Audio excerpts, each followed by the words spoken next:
Viewers আসসালামু আলাইকুম। তো আজকে আমি ইতাজিম শিবুরির নতুন একটি টেকনিক মাল্টি ডাইং টেকনিক নিয়ে হাজির হলাম আপনাদের সামনে।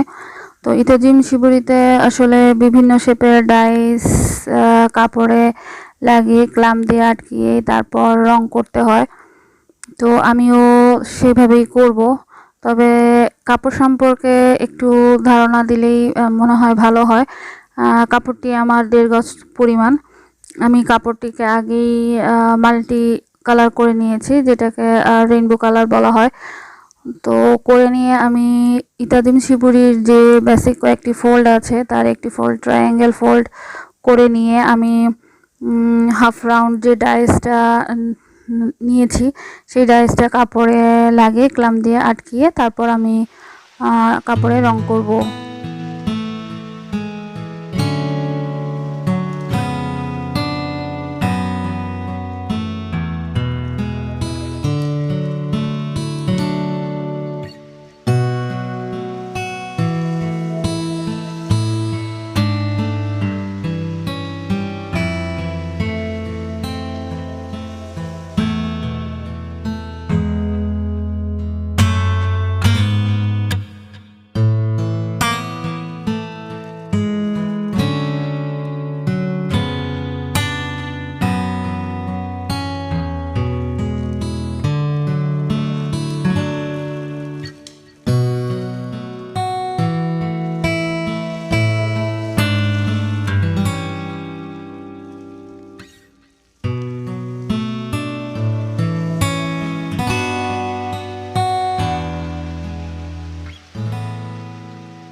আমার যেহেতু কাপড়টি আগেই মাল্টি ডাইং করা, তো আমি এখন এক কালারে রংটি করব।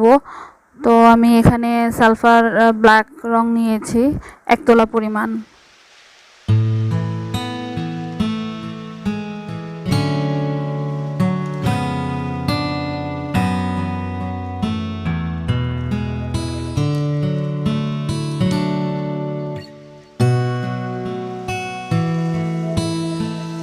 রং করার পর আমি কয়েক ঘন্টা রেখে দিয়েছি।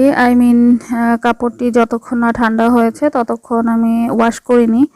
আমি ওয়াশ করে তারপর আপনাদের সামনে ক্লাম দিয়ে লাগানো ডাইসটি খুলে মেলে দেখানোর চেষ্টা করছি যে কেমন প্যাটার্ন এসেছে। তো এটা দেখানোর পর আমি আরও কয়েকবার ওয়াশ করে তারপর কাপড়টিকে মেলে দিব। তো এটাতে ফিক্সার ইউজ করতে হবে না। আর ভিডিওটি কেমন লেগেছে তা অবশ্যই কমেন্টস করে জানাতে ভুলবেন না। ভালো থাকবেন, আল্লাহ হাফেজ।